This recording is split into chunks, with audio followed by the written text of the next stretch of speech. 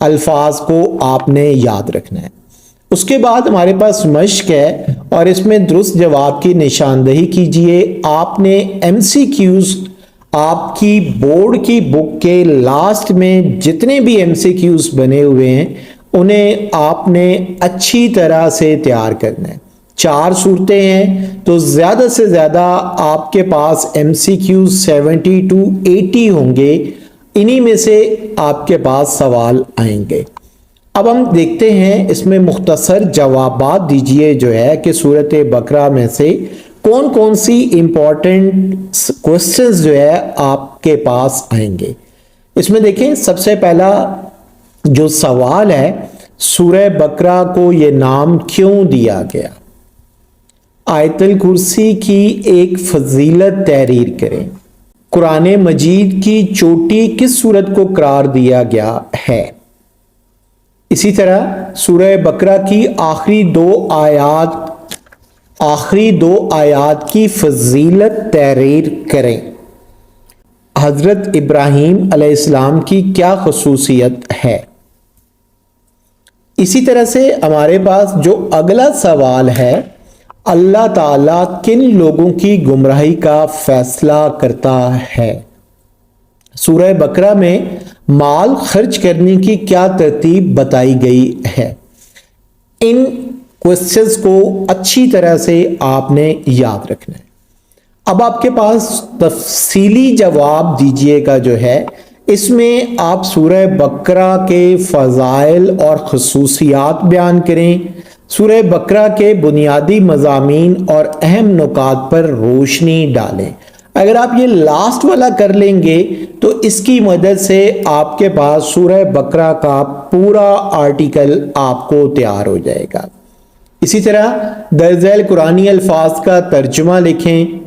اب آپ اس میں دیکھیں تو میں نے 4 قرآنی الفاظ کو ٹک کیا ہے، ان چاروں الفاظ کا ترجمہ آپ نے لازمی لکھنا ہوگا۔ پھر اس کے بعد نیکسٹ ہے درج ذیل قرآنی آیات کا بامحاورہ ترجمہ لکھیں۔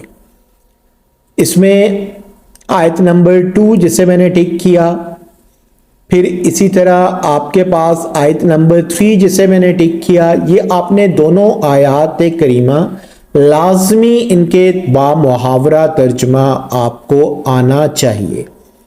اسی طرح سے اب ہمارے پاس جو ہے اگلی صورت ہے اور سورۃ ال-عمران کی بات ہو رہی ہے۔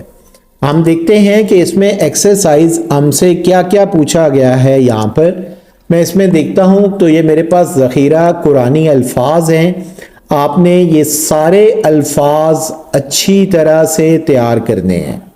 اب آپ دیکھیں آپ کے پاس مشق ہے اور اس میں ایم سی کیو سارے آپ کو نظر آ رہے ہیں اور یہ سارے ایم سی کیوز آپ نے اچھی طرح سے تیار کرنے ہیں۔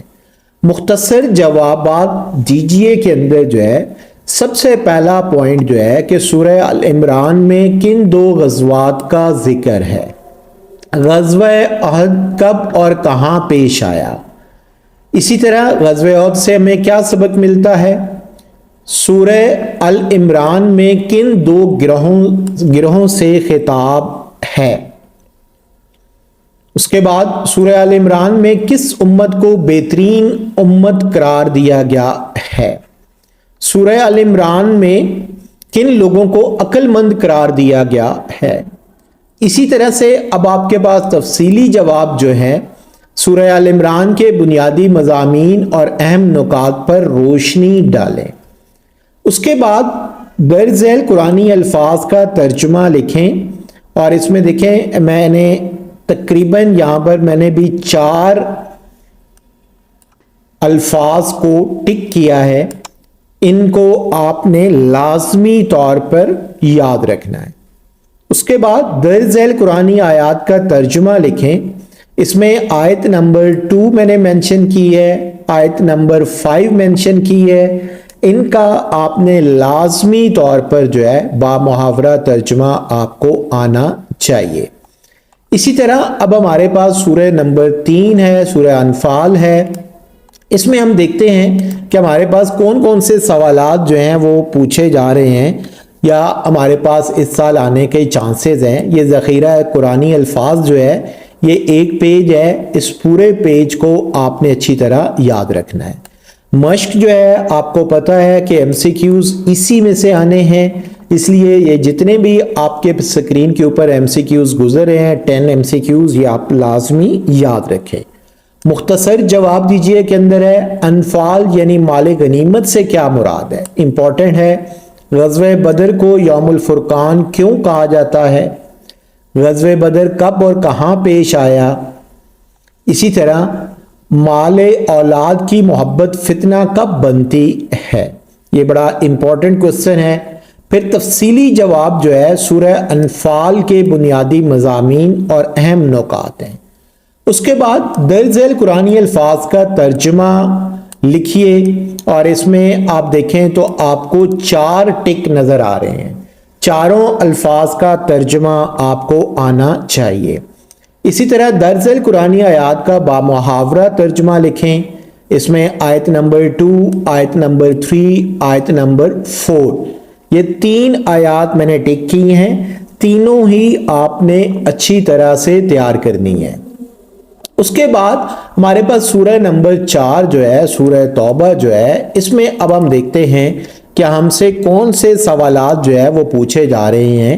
اس میں سب سے پہلا پوائنٹ تو وہی ہے، آپ کے پاس ذخیرہ الفاظ والی آپشن آئے گی، اور یہ دیکھیں آپ کے پاس یہ ذخیرہ الفاظ جو ہے یہ موجود ہے، اور آپ اس کو اچھی طرح سے تیار کر لیں کیونکہ اس میں سے آنا ہی آنا ہے 5 نمبر کا سوال۔ اس کے بعد مشق ہے، ایم سی کیوز آپ کے پاس ہیں، سکرین کے اوپر سکرول کر رہا ہوں میں، آپ اس میں دیکھ سکتے ہیں ٹوٹل 10 ایم سی کیوز آپ کی سکرین پر موجود ہیں۔ مختصر جواب دیجئے۔ اس میں پہلا سوال امپورٹنٹ ہے، دوسرا امپورٹنٹ ہے غزوہ تبوک میں منافقین کا کیا کردار تھا، غزوہ تبوک کا سبب کیا تھا، غزوہ تبوک سے کیا نتائج حاصل ہوتے ہیں، سورہ توبہ کے شروع میں تسمیہ یعنی بسم اللہ الرحمن الرحیم کیوں نہیں ہے، سورہ توبہ میں مسجد کی نگرانی کے لیے کس چیز کو لازمی قرار دیا گیا ہے، سورہ توبہ میں کس طرح کو منافقانہ طرز عمل قرار دیا گیا ہے۔ اسی طرح آپ کے پاس تفصیلی جواب جو ہے سورہ توبہ کے بنیادی مضامین اور اہم نکات پر روشنی ڈالیں۔ درج ذیل قرآنی الفاظ کا ترجمہ آپ نے بتانا ہے۔ اس میں دیکھیں میں نے 4 الفاظ کو ٹک کی ہے، انہی میں سے انشاءاللہ آپ کے پاس قرآنی الفاظ آئیں گے۔ نیکسٹ سوال ہے درج ذیل قرآنی آیات کا بامحاورہ ترجمہ لکھیں، اور اس میں دیکھیں میں نے آیت نمبر 4 اور آیت نمبر 5 2 میں نے ٹک کی ہیں، انشاءاللہ اسی میں سے آپ کے پاس کوسچنز آئیں گے۔ In advance best of luck and thank you so much.